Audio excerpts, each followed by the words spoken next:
Hello, this is Joe Hegland.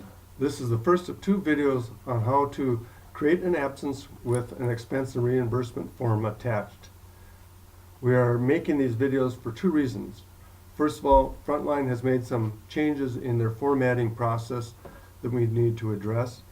And the second reason is if you don't create absences with expense and reimbursement forms very often, it's difficult to remember the process.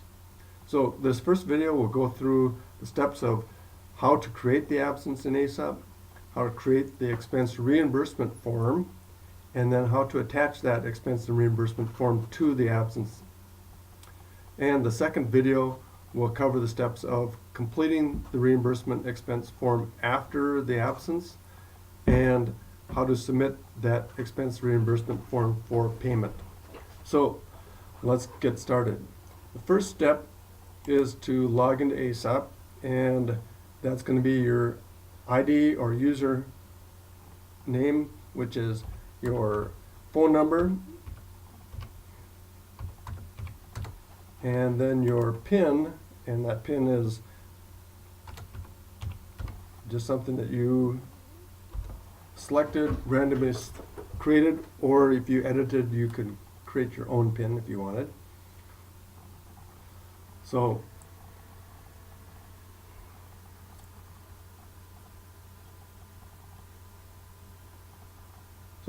once you log into Aesop or Frontline, you'll get this notice about the expense and reimbursement form.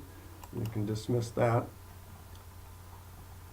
So the first step then is to create the absence. So we're just going to randomly select absence a day here. Okay,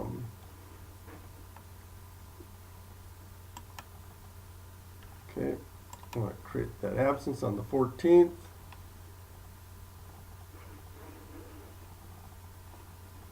I don't have a substitute required, so this is defaults to no. Yours may be a yes, or you may be able to select that. Absence reasons. Most of these are going to be for professional leave. Okay. Then the notes to the administrator. This is where we want to put the conference name or the name of the workshop and the location. Okay. And the next step then is, once you get to here, is to go to this expense and reimbursement form and click on that, and that will download that expense reimbursement form to your page. It may open up automatically for you. You may have your settings set to have it download someplace on your computer where then you would have to open it up. However, that is set on your individual computers. It's, that's up to you. But this will open up in an Excel document.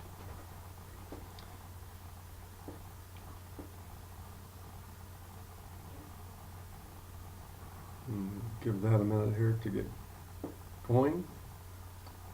Okay. And first thing you need to do, I'm going to enlarge this a little bit so we can see it better.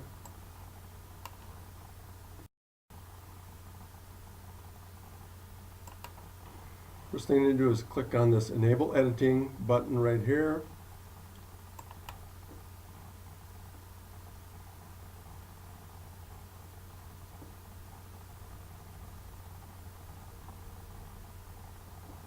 Again, depending on how your computer is set up, it may open up a lot of different ways, but eventually it opens up as an Excel document that you can edit. And the first step then is to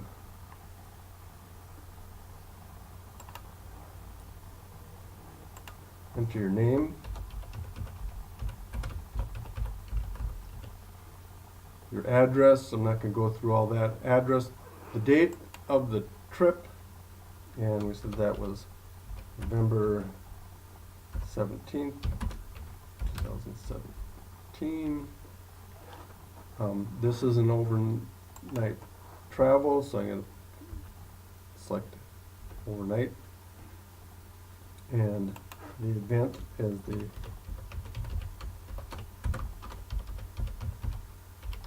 advanced ed workshop. Like I said earlier, the location is Bismarck. Okay. This section right here is your expected expenses for it. Okay. Registration. I know that the registration was $150, but I want that to be, that's going to be direct billed to the district. So I put an X in that box. If you don't know the amount of the registration, but you're still having it direct billed to the school, then you just put the X in here and leave the registration amount blank. Okay. Mileage, Bismarck mileage, you can look right down this area. This gives a common mileages. So know that Bismarck is $107. Meals, I'm going to have stay overnight, so I have supper.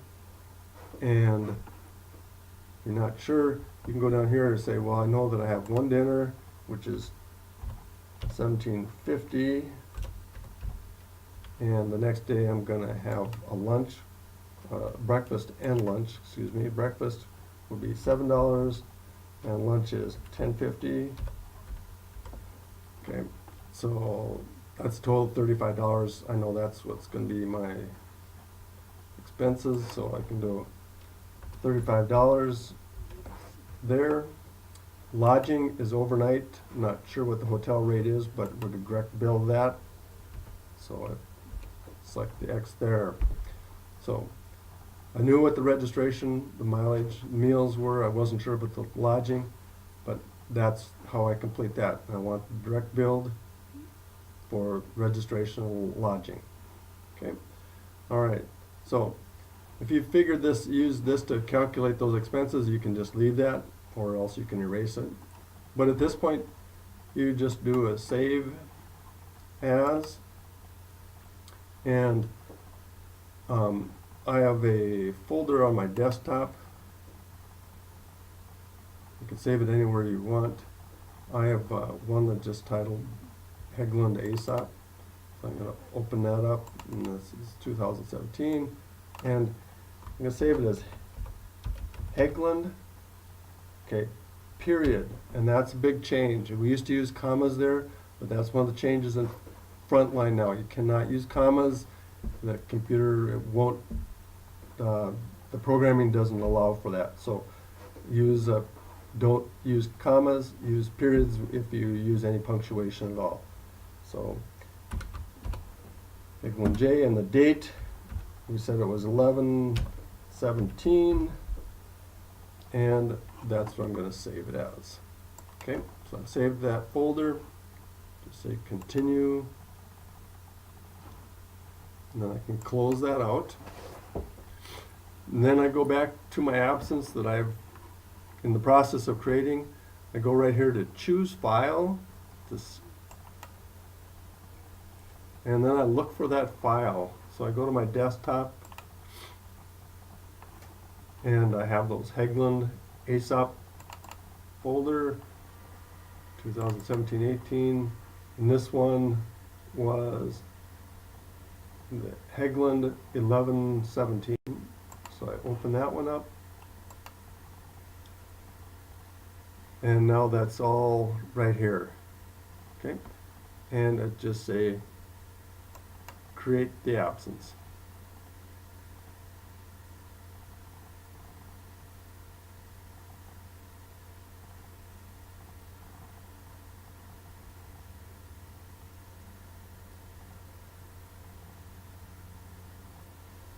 Okay, you'll get a confirmation number. Again, we don't use the confirmation numbers, but it just tells you that that's gone through and everything's okay. And then you should see it right here on your scheduled absences for, okay, all right, and that's the end of that. Our next step would be to, we'll cover in the second video, and that's what to do after you've attended the conference and want to complete the expense reimbursement form and submit it for payment. So that will be covered in the second video. Okay.